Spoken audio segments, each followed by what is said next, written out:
stands, one nation, under God, indivisible, with liberty and justice for all. Roll, please. Mayor? Here. Benfield? Here. Brooks? Here. Freitag? Here. Brizalone? Here. Gould? Here. Hart? Moran? Here. O'Gallo? Here. Weigel? And Eustace. You have the form. I'm here. Okay. Is there any minutes to approve or anything like that? Yes. Okay, moved. Second. Any additions or corrections? Hearing none, all in favor? Aye. Opposed? Motion carried. We have the executive committee, executive session minutes from January 7th. Motion? Second. Somebody move, second. Any additions or corrections?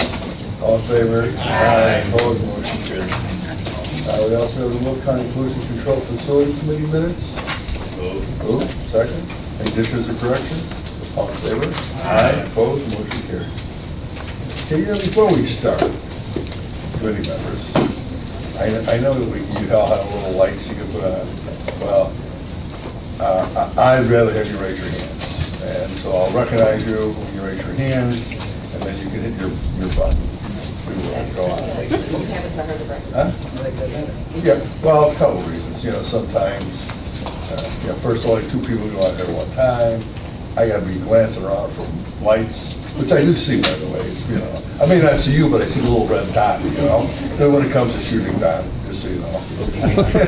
You know, it works for you. It works for your shooting. It's just a dot. I don't know what's behind the dot, but I got the dot. You know, so. Yeah. So that's how we'll move forward, okay? You know,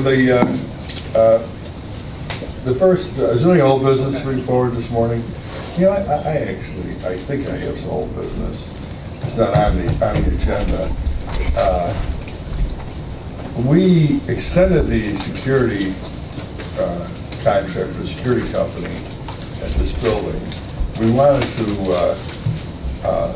look and see how we're going to go forward with their contract. Nick, have we talked to them at all about the?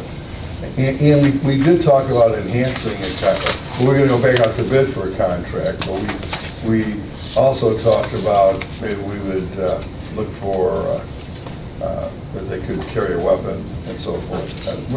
Where are we? I don't want this to fall through the cracks, I guess. And then we were going to talk about doing an assessment. So we can provide the board what was an assessment that was done some years ago. We may need to do a revised assessment, but the one challenge I remember from when this was done before was there was talk about, do we do metal detectors, do we do x-rays here? I mean, because that's the ultimate. What we did last year was just an assessment of this was security. So I think what you just mentioned is what we're looking for overall assessment, that we would do metal detectors, that we do screening come into the building. It would probably require some additional construction in this building. Right. It would have to reconfigure the front axis, and it may slow down on when everybody's coming at once. But the other issue was raised in the past was, are we just going to do this building? Are we going to do all the county buildings? I think that for sure we start with this building. I think all buildings need to be assessment. A lot of our other buildings are buildings that are under the judiciary, and they already have security, whether it's the courthouse. But there is but there is things like the EMCO building.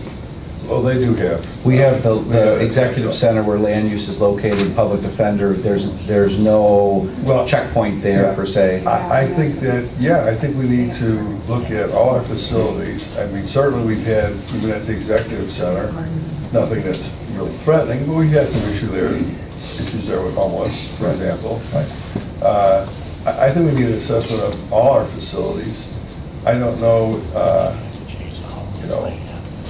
we could probably, not probably, what we should do is maybe get a consultant to help us. And we'll talk about all our buildings and the security of our buildings, what level of security is needed in those buildings. I think it's a start. Well, can I just- If you need, I mean, I'd like to see the executive's office move forward with this, That's fine. because it's gonna take some time. Right. Or, you know, I mean, if you want the county board to kind of put it. We together. can move forward on it. We work with the current security firm, and we've, you know, when we have evening events or larger events, sometimes we add additional staff. We should probably review the history of this too, because we obviously used to have, uniform armed deputies in here, and for budgetary reasons, we went the other way. But the question really we want to send to our employees, because there was a message that went out yesterday. One of the offices received some training from the sheriff's department, which is great, but then other departments and officers are saying, well, what about us? Why are we? And it shouldn't be, this shouldn't be done patch work, it should be done comprehensively. But at the end of the day, for the board, it's going to have to sign off on, is it worth expending the money?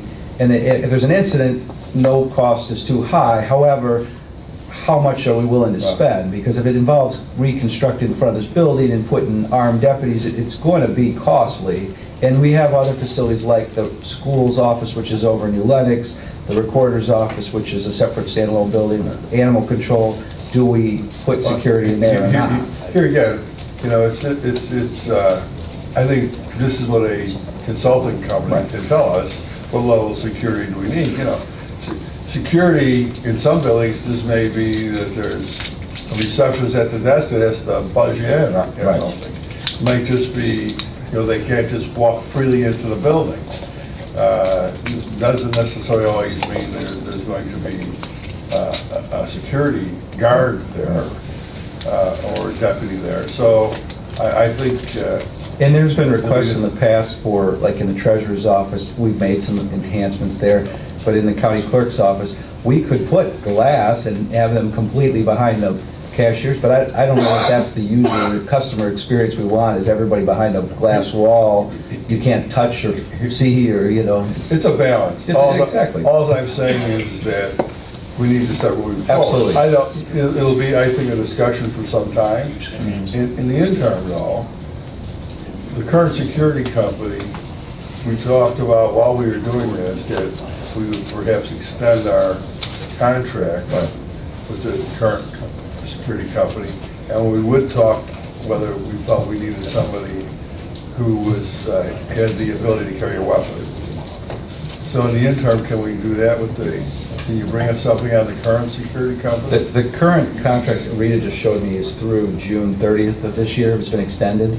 So we can continue our work and researching options. And I think you're right, we do need some outside, from whomever, whether it be the sheriff's department or some outside help, to assess all of our buildings and bring it back to the board. And we can say, here's some recommendations. Some of it may be phased in, some we can do immediately, some we may choose to hold off on now. And if it's construction of additional walls and glass and things like that. You know, Nick, I'm sure, at least initially, there's inexpensive measures we can move forward while we look at something that's more we can do permanent, some of more those secure. without completing the study, and we are already looking at that, and I think we're going to implement some of those soon, some very basic things that may seem basic, but it's a start in the right direction. But I think in light of, we all heard other incidents around the country, that one was at a county facility. I mean, it's on people's minds, but we want our employees to know that we take all their safeties #1 priority. And our existing security guard, for example, in this building, monitors the cameras, monitors the parking lots. He is spot on, but he doesn't have a sidearm. I mean, he's not Well, armed, I think this so is the other. he's got a taser, I think. This is what I'd like to do with our current contract, and to look and see if we can get someone who is. When we Do we have the ability to tell them we want a person who's qualified to carry a firearm? Well, when we originally hired, somebody correct me if I'm wrong on this, but when we had the option of armed or tasered, and I think we chose the taser just for budgetary reasons, we didn't go the next rung up to armed. But there is that, I think that company. The bid document didn't include armed, it was taser or unarmed. Can we ask them what the cost would be? We Can can't. we change that Mary? contract from the bid? I'm not sure that we can change that contract. We'd have to rebid Without it. going to bid. Well, then we could rebid it. but it's up to June. In June, We could get some estimates on what it would cost, and then we're gonna have, but then we're gonna have to bid it out. Mary. I think we would have to bid it. Well, I would still look to see, Mary, if we could potentially amend this current contract, because it's still gonna be, I think, short-term. Or Nick, you can come back and say, we're not gonna have any real other, we'll have recommendations, but we won't really have any implementation for a year. Or say, it might take up to a year to do implementation, whatever, I'm just throwing that out, and then we may rebid it for a year. My guess is we will have to rebid it just because we bid specifically for what the service we're getting. And if we go to a armed guard, there may be other bidders who didn't bid on it because that's not what they do. They do armed guards versus tasered or below. Well- Current contract includes other buildings besides ours. It includes Sunny Hill Nursing Home, it includes workforce services and the VAC office, and adult probation. Yes, good. So before I'm just curious, we used to use the sheriff in there. What is do we have a cost-saving analysis and our return on our investment has been by going private? I don't have that today, but I'm sure there is an estimate. Because I think it would be good if we're going to go in and look at raising the amount of money that we would want to request from these guys. You know, what is our return on our investment by going privatization versus using the sheriff? Well, I figured, I would say a deputy, you know, Mike, you know the difference? I figured a deputy costs. A deputy's going to be a lot more. About $125,000. A deputy's going to be a lot more, but the sheriff's department has the CSOs that work at the court annex and at the courthouse that are retired police officers most likely, and I think they can put up to less than 600 hours in. But they would need your permission to hire more of those because and they're at $25 an hour. So and they are armed. I do believe that any of these companies that we went out to bid for, their armed security guys are basically right around that same amount. You know, so I mean, for this building, you would have a CSO that is uniformed with a sidearm. And all I'm suggesting is that we take a look at going out to bid, that we do a comparison. Yeah, and there's also manpower, Jerry. We would have to check though with the statute on the CSOs because right now they're for the courthouse. And Correct. we have to see if it would fit within that parameter. Yeah. And they work under the sheriff's department. Correct. So, I actually say that everybody knows, they work for the sheriff's department. So, I just want to get I guess, it moving. You know, we can come back, Nick, with some recommendations. I just don't, this is not this. Well, and we don't want people to go off and do their own thing, and then, because, like I say, the message went out yesterday created some heartburn among some employees that they say, well, what about us? And it's got to be a comprehensive. All our employees are important, all our elected officials are important. Some offices do handle significantly larger sums of money, and that's a concern, so that would probably be a priority, I would assume, but that doesn't mean that there aren't problems at other offices too, where irate customers come in because their puppy got picked up by the animal control or something. So I'll tell you, I deal with you. I'm the dog man. I'm the dog master. People like their dogs more than their family members. I've had them break in to get their dog out. You know. So, okay.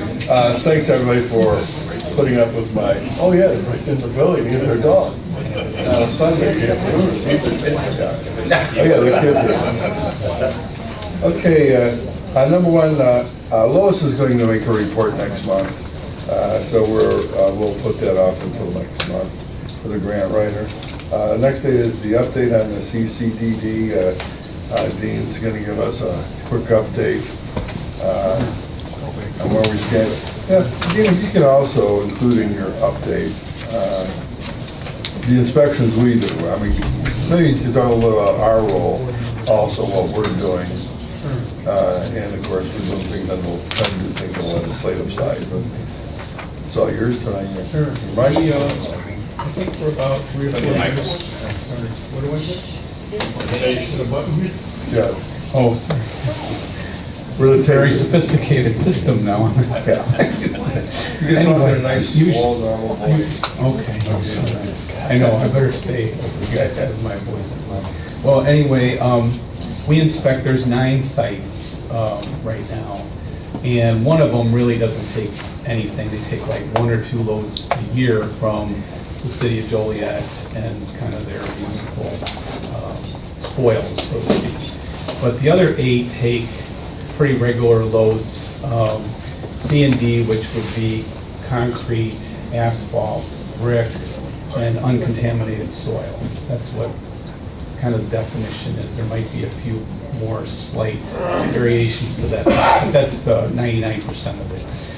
So in order to take something in, they have to have it screened ahead of time. And that was because regulations that we proposed and were adopted. Of course, we didn't get the groundwater, but we got screening. And the screening would be, the company has to have, in other words, if it's a residential property and it's always been that way, or say it was never really impacted by human activity or anything like that, manufacturing, then there's one form, and that has to be signed off by a PE still, and then, or at least informed to the property owner. And then the other one is So a that deals with, potential. they have to let us know the origin of the. Right, Okay. right. Okay. And then the other one is a potentially impacted property, which would be something that you know, okay, there's been activity in the area. It may not be right on that spot, but they have to have a PE or a PG, a professional geologist, sign off on it. And then, so that all has to be done up front before the load even shows up at the site. So that paperwork has to be in hand. Then they screen the load at the scale house. So they use a PID, which is basically detects petroleum-based products and volatile organic compounds, that kind of menu of items. And so then they have to take those loads down. Of course, they usually go to the quarry, and then they deposit those, and then someone there, in most cases, checks them again. They're not required to check them again, or other than once a day. They have to do a random load check once a day. So some places don't even take a load on certain days. This time of year, there might be a couple months before they have a load. But on those days that they have regular loads, they have to take a random load and then verify it. And so the main thing that we've had, we really haven't had a lot of major issues with them complying with a lot of these, except at the beginning, there was some rejection load issues, where a lot of them were not, they were rejecting loads because somebody would show up and they didn't have the paperwork or whatever happened, and they'd send them away. Well, now we've told them it doesn't matter. If they show up, you gotta fill out the paperwork, because we don't know what was. Where they take it. We don't know where it went. Yeah, we don't know. So, and there have been some times, but the issue is the EPA is charged with that. Once that form, it has to be sent directly to them, and then they follow up with it. And so sometimes I don't know. I'll be honest with you. They don't report to us? Well, not unless we ask for it when we get there. So, and that's something that maybe we should tighten up a little bit in the regs if we're going to try to do that. I thought we had the ability to inspect. No, we inspect. It's just if the load is rejected, where did the load go? Where did it end up going? That's what I'm talking about. So it didn't go to any of the sites in our county that we know of. But there's, the other issue is that's come up is the forms. With one of the companies, they were doing fine for the last 3 or 4 years. All of a sudden, I don't know if they got somebody else or something, and those forms I was just telling you, they were not filling out. So recently, we had to write them up. I was going to say, so what's the remedy, or what's the penalty to them for not Well, following? there's no penalty necessarily as of yet. We just want to get them right. and then they have coughed up the forms afterwards. It's well- just they need to make sure they do it before, you know. not- But if they don't After they show comply up. with the law, what's the remedy? Well, eventually, if they keep kind of thumbing their nose at us, then it'll go to court, and it's up to the court, you know, system Do to we have decide. to? We haven't gotten that far yet, though, it just started. So would our state's attorney's office then have? Yeah, they would, jurisdiction? and then they would work in conjunction with the Attorney General's office, because it's a permitted site. So when it's a unpermitted site, then generally it's just the state's attorney's office. It's not a combination, so. You know, But, I'm gonna open this up to other questions. yeah, because I wasn't sure what you needed to know. Well, you the know, other question so- I would have for you is we have the right to inspect. Do we occasionally do spot inspections, or Oh, do we- we send our people out there just to see what they're up to? We just show up. We We just don't, we show up. never call them, ever.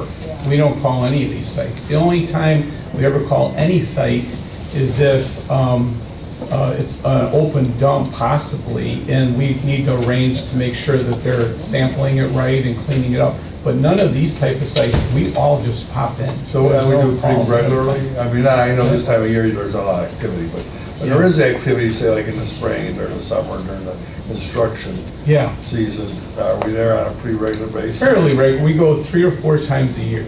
So that's about every other month during the construction season. So you figure April through November, about every other month is what we go. So once a quarter during those areas at least, if not And if you more. have other findings, you can do it more frequently? Oh, absolutely, yeah. For instance, that one site I was just telling you about probably needs a little more attention now.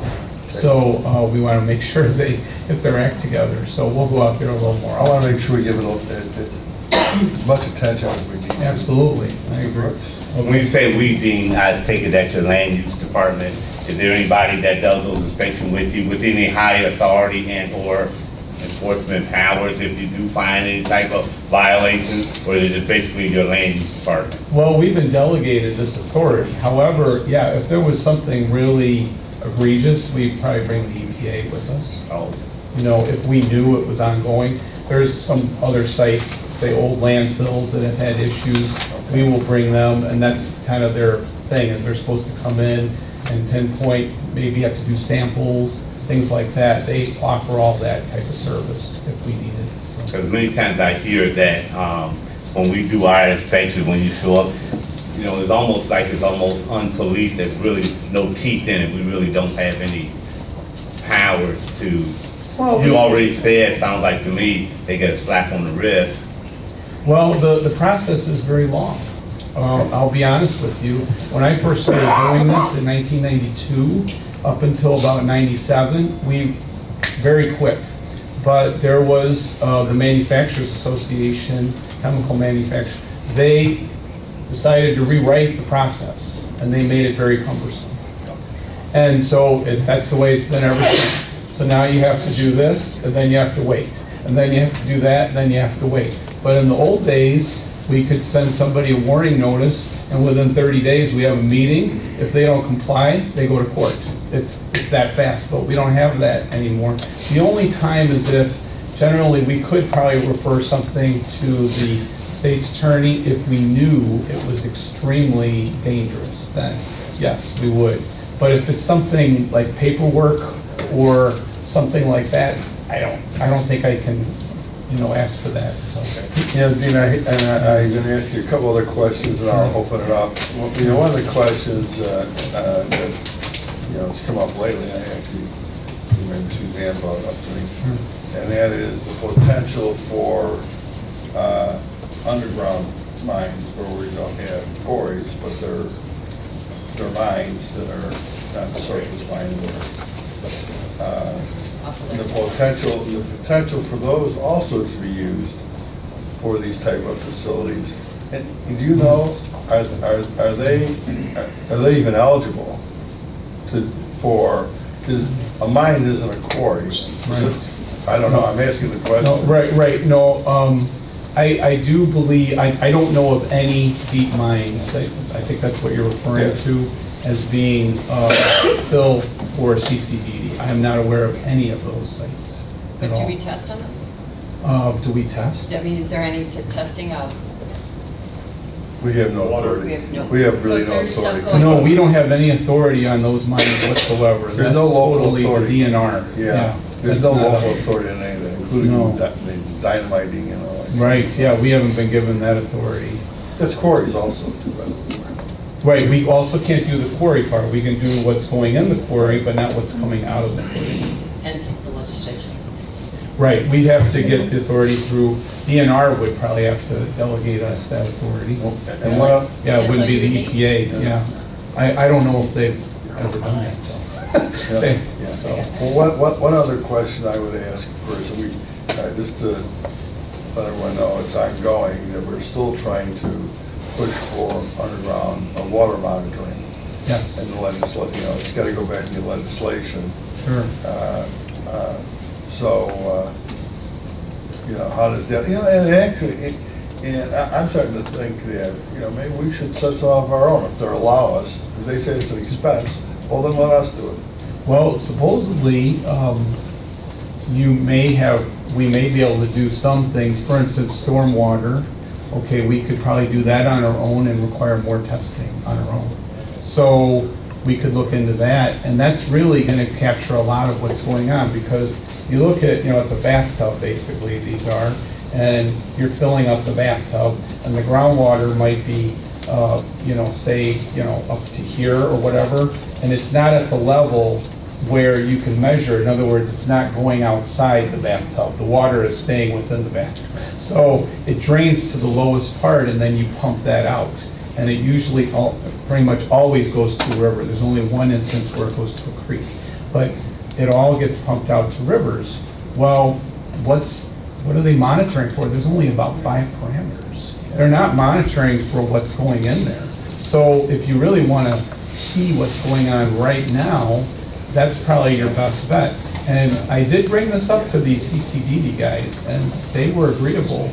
They wouldn't fight us on that. Of course, they're going to fight us on the groundwater one, but they would. They'll fight us until we become Flint, Michigan, right? Yeah, That's yeah, okay. I know. That's what you got to. You want to be protective. Absolutely. Yeah. Does anybody have any comments or questions of me?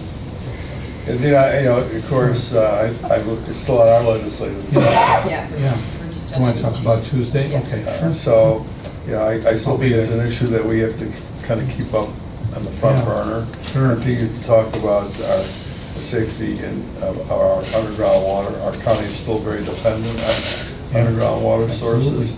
And I don't know how much, I guess you could still keep taking money out of money. Well, it is like taking out money, but water out of the Great Lakes, you know, it's Yeah. money for those who pump it out, like Chicago. Yeah. But certainly, we're dependent on other sources. Well, there's restrictions on that too. Well, there's big Not everybody restrictions can on have that, right? So we're So, dependent on yeah. rivers and underground water sources, so we have to try to protect them. I agree. Gene, this is the year we're gonna do it. All right, Jay. All right. Good. All right, thanks, Dave. All right, well, sure thing. Should I turn this on? Yes. Hit this button. The next, number 3, is the travel policy, which we have, in my opinion, kind of convoluted travel policy. You know, you're allowed, how many times am I going to bring this up? No, how many times have we, right, we always bring this up with the, No, well, but we put it off to the side. We haven't really done anything with it for If years. we want to go in, when you can get into it, we can put it in my committee policy, come on. Well, we just haven't done anything for years. It's been this way.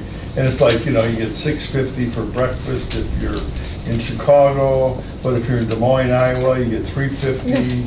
It's really, I think that we should just go to make it easy. It's a per diem, whatever.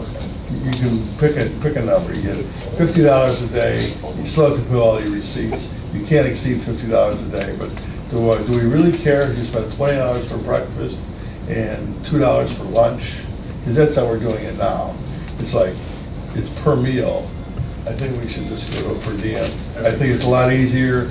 You don't run into these, I know a lot of you folks don't get into it, but you know, then I get back from the auditor, oh, well, Herb Brooks spent 50 cents too much for lunch. You know, so we're not gonna give him that 50 cents. I mean, I mean, it just seems a lot of work for nothing. It's just like, here, you get X amount of dollars, period. The federal government, for their employees, they've got a per diem rate that's set by where you're at. So what town it is, and it's a daily per diem, and it's set for, it's not the same thing if you're in Baton Rouge as it is if you're in downtown Washington, D.C. I agree with that, Don. I mean, there is like, look, if you go to Washington, D.C., it's very expensive. Now, everybody know why it's very expensive in Washington, D.C.? Want to hear my philosophy? Because nobody spends their own money there. They're always on somebody else's dime, right? So if they were spending their own money, it wouldn't be so expensive. And I will tell you that I've never seen a county board member be anything but responsible with their expenses. You know, many of them don't even hand it in. But you know, when I get like, if you took all our allowances for meals together and say it comes to like $50, and I get, well, you know, they submitted $40 for dinner. Well, didn't they stay under the total allowance? Yeah, but you're only allowed $30 for dinner. We're only going to give them $30. It's like, okay, you know, it's kind of a lot of work for nothing. So if you can figure out what a per diem is, I agree with you, Don, that we should have a high cost zone. I would do two zones: high cost, regular cost. Most of the places we go to are in metro kind of areas. We go down to Springfield, which is a low cost area. I mean, I could have tried this. Yeah. So okay, we'll start with Chuck and I'll work around.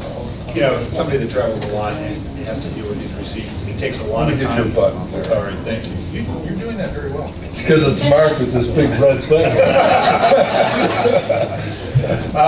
But I think having a per diem and allowing the person, you know, somebody might be running late for breakfast on breakfast and, you know, gets a bigger lunch, or maybe they're going to wait till dinner because there's more time, so they're going to have a better dinner. I think a $50 or whatever that per diem is, or whatever we decide, is a much better way to deal with it. It also saves the auditors folks a lot of time, because they don't have to keep running back and forth, and it's a total number. They just add up 3 receipts for the day, you're done. I might also add that we do have members who do occasionally require special diets for us diabetics. We eat differently than the rest of you folks. We do eat more often and smaller amounts, so at least that's what we're supposed to be doing. We're not always successful doing that, are we? But I mean, but we do. But there are other reasons people have different eating habits. Hey, well, what's attached here is our policy now, right? Yeah. Right, this does have per diem in it. So it basically says the meal allowance is $45 on the low end or the high cost area. It's $58 for the whole day, if you're there for the whole day. But it breaks it down per meal. No, but it says, that's the exception. It's saying for the whole day. These numbers here are per meal if the trip is not for a full working day. If it's for a full working day, it's a per I'm diem. telling you how it's being applied. Mike. Well, then they're applying it wrong, They're because applying this it- is not saying They're that. applied, the auditor's office applies it per meal. Only That- if there's a meal included, like if you go to a conference and lunch is included, then you get it by meal, not for the whole day. Because that meal was included in your conference fee of $400. So if your lunch is included, you don't get reimbursed for $60 a day because that lunch was included in what the county has already But if you're paid. there for the whole day, you're getting the per diem. Not if, No, it's still done by meal. yes, If there's nothing else being provided for you that day, and you're Yes. there the whole day, Yes. you're getting a per diem. You're not Correct. getting it by meal. correct. You're getting, excuse me, No, that's you're not ever getting a per diem. You're getting reimbursed up to a maximum amount of money. Right, that's, It's not a per diem. that's all right. You're right, you're right, they're not giving you the So total. what we're saying is, let's make this easy. And Kathy Auditor's office has been breaking it down for years by the meal. Let's make Because you it send it back to my office, you send it back to the office. Only based on if the conference gives you a meal.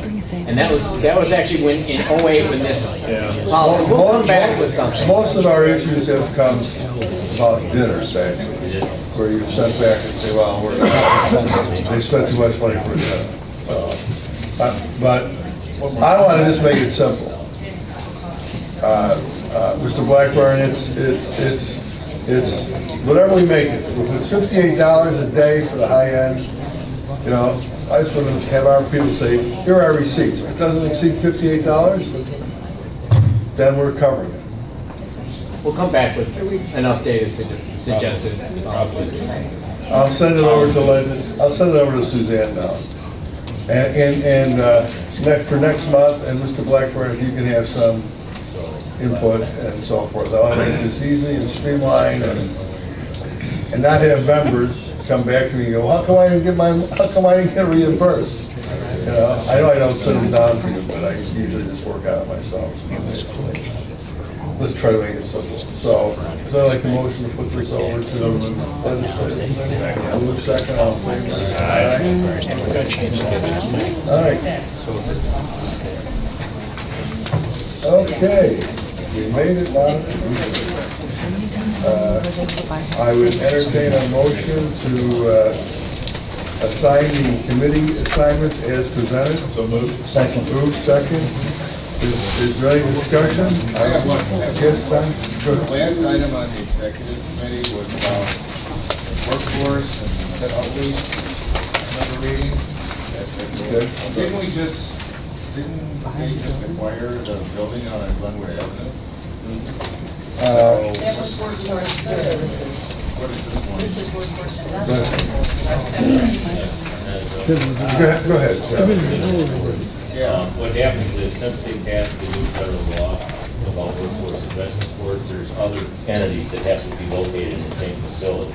In other words, we rented the building, or we rented a certain part of one floor of the building, but the Wagner Pizer people from the unemployment insurance agency, for instance, from the Illinois Department of Employment Security, they have to have people there too. And a lot of other entities have to have people in that same space. And so under the federal law, they're also required to pay for their part of the building. So they have to pay for the square footage, they got to pay for the copy machine they share, they got to pay for the technology that they share. Okay, and so there's going to be sublease agreements that are going to have to be negotiated with these other entities where they pay the workforce investment board back for their part of their share of the cost. So I think that's probably what that's about. We'll have Pat Fair. It isn't set yet, it's not done. They just had a webinar on it a couple weeks ago about how to go about negotiating this. And a lot of the entities don't even have a state budget, so they can't really negotiate this. But these are committee assignments, Don, so we'll have Pat Fair on here at the executive committee Maybe she next can month. come and make an explanation. Yeah, she'll give a presentation, I'm sure, at the executive's office. All right. Okay, so we have a motion and second for the placement of committee assignments. All in favor? Aye. Opposed, motion carries. Is there any comments? We are going to need a executive session here for litigation, pending litigation. But before we get into that, is there any comments by committee members? Any public comments? We do, Jim. Don, we do have a meeting Monday morning, and I think that Pat is going to address that. I saw it on the agenda for Monday morning. We talked about it, or I think we meeting past Monday. Right. So it's what I'm saying, there's some entities, state entities, that don't have budgets, they're not prepared.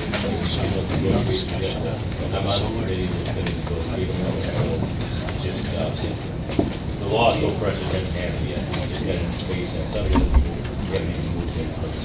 Right, okay. I'll call Pat Winter, she's here. Yeah, we'll make sure Pat's here. And like I said, if anybody else has an interest, you want to come at 7:30 a.m., one of my favorite times in this meeting. I also sit, I'm not on the executive committee, but I do sit on the workforce board. So you need a motion for executive session? So, no public comments, so I'll entertain a motion to go into executive session for the purpose of pending litigation. Motion second. Beth, take a roll call, please. Mayor? Yeah. Hi, Dave. Hey, how you doing? Yes, Michael.